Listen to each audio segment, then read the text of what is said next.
Welcome to Sports Talk. Hello, everybody. Welcome. I'm Nick. And I'm Jackson. From Top Notch Sports. Today, we're going to be going over the Cleveland Browns off-season salary review.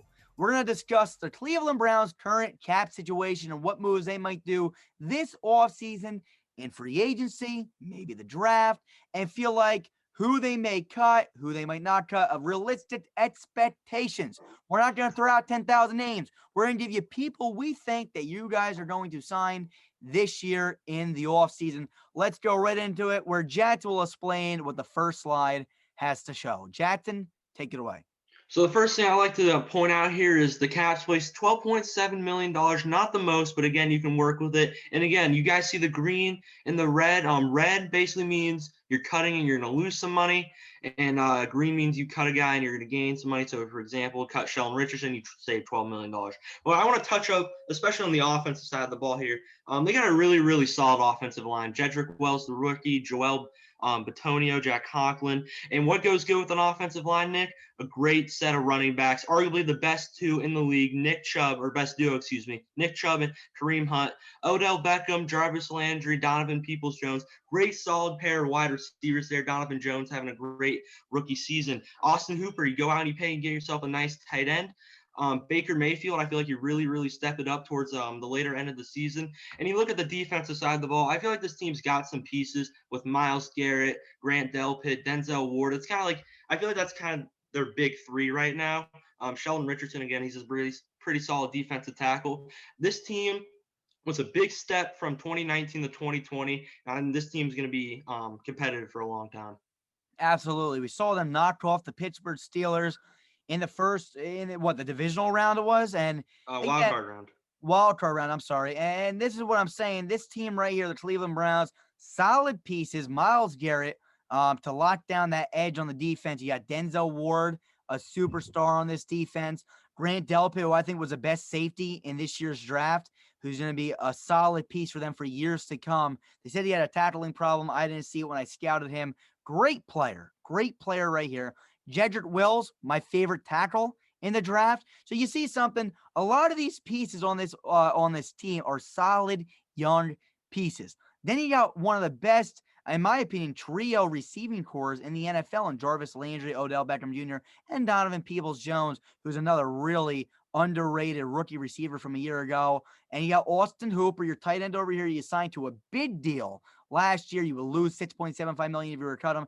He's going to be a solid piece for this team. And as you mentioned before, two phenomenal running backs. So let's go into the next slide again. You mentioned some of the guys that they could potentially cut. $12 million for Sheldon Richardson. You guys let us know who you think they should cut, who they should sign, and whatnot. But let's go into the next slide where we're going to talk about their notable losses. Who's going to be testing free agency this year? Jackson, go ahead, take it away.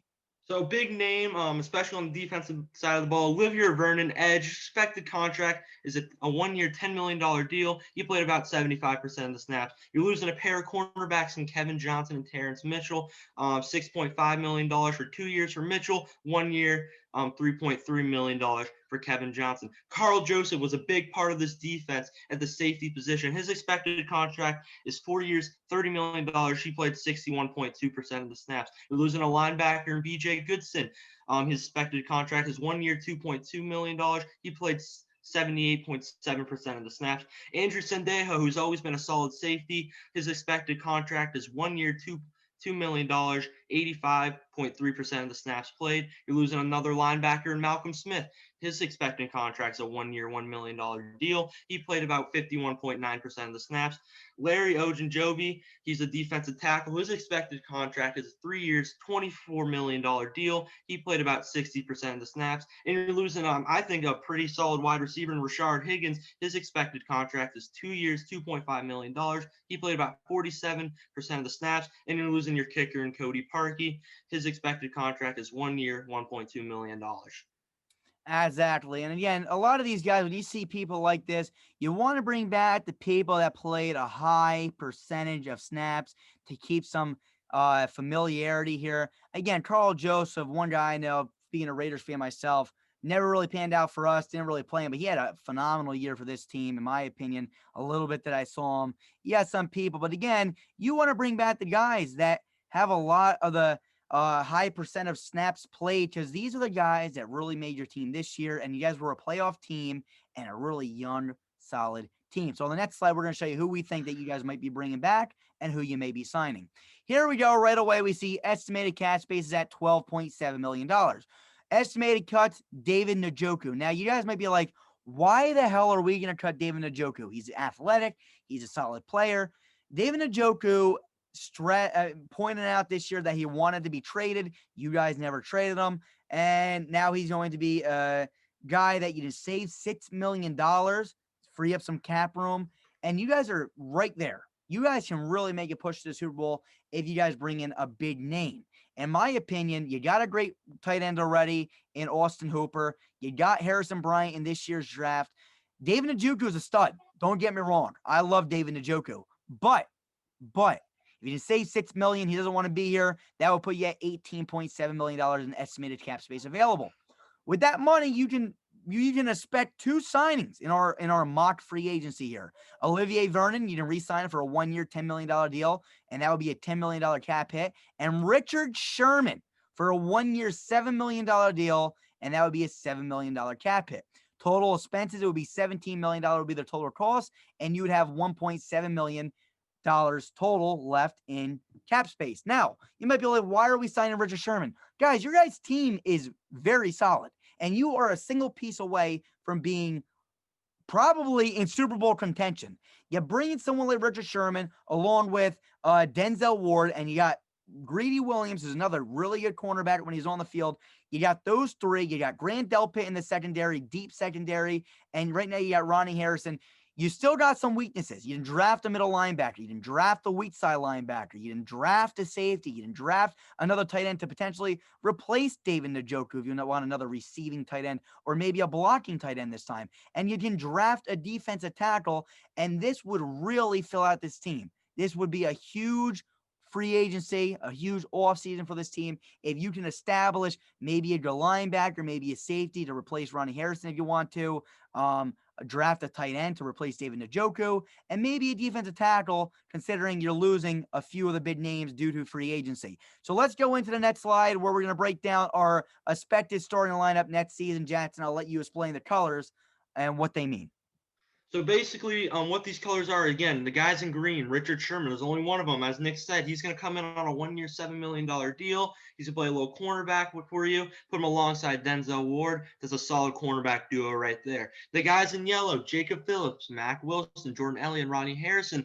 Those guys are going to be placeholders right now. Remember, we said we were going to draft a middle linebacker, weak side linebacker, a safety, a D tackle. We're, all those guys right now, they're placeholders. And then again, Olivier Vernon. Pair him up with Myles Garrett on the edge. We re-signed him. I think that this team, like you said, Nick, there's a really good chance this team is in Super Bowl contention next year. I really do like this Cleveland Browns team, especially on the offensive side of the ball. Kevin Stefanski I think he's probably going to win Coach of the Year.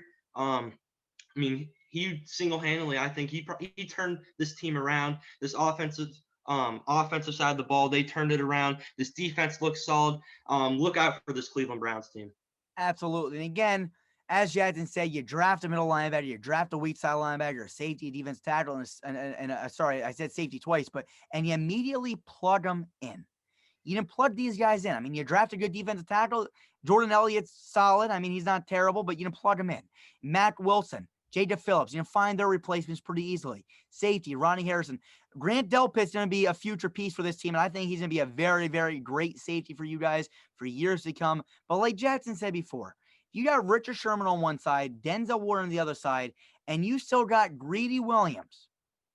This cornerback duo, you said, but honestly, trio is phenomenal. And they're going to lock down people. And guess what?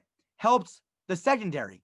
Good pass rushers. Myles Garrett, Olivier Vernon, who's coming off a career year. Both of them are coming off phenomenal seasons. These 2 are going to get after the quarterback for opposing teams. Not going to make it easy on Lamar Jackson. Not going to make it easy on Joe Burrow. And who knows if Big Ben's still even there next year. And then you got Sheldon Richardson. This was a guy that we were thinking about potentially cutting. You just saved $12 million for him. Let us know what you guys think. But again, he's a solid defensive tackle for you guys, and we didn't want to move on from him. You got Jordan Elliott here right now that you can replace. Guys, This offense, like Jadson said, is phenomenal under Kevin Stefanski. Offensive line's great. Tight end Austin Hooper, one of the better tight ends in the league. Receiving core, really great. Running back, phenomenal. Baker Mayfield, there's question marks around him. He played phenomenally well this year. The defense, again, 2 great pass rushers. Sheldon Richardson locking up inside. Need a draft for linebackers. Maybe need an extra safety. And you got amazing corners. With $1.7 million left in the cap, you did all that you could do this free agency, unless you probably get rid of somebody like Sheldon Richardson. But again, this would be a phenomenal, absolutely phenomenal free agency if this is what you guys do. Jackson, anything else? All I got to say is, Browns fans, get hyped. This team is going to be good for a long time. Yep, I agree with you. Let us know what you guys think about these signings and this free agency, this mock off season. Hopefully you guys enjoyed. We're going to do our scouting analysis soon. In about a month, we're going to start that because we get out our other series of free agency stuff too, as we're covering all 32 NFL teams. Hopefully you guys enjoy. Make sure to leave a thumbs up, like, and subscribe. And that's all here from Top Notch Sports. Jackson, we are built better. See you guys soon. Peace.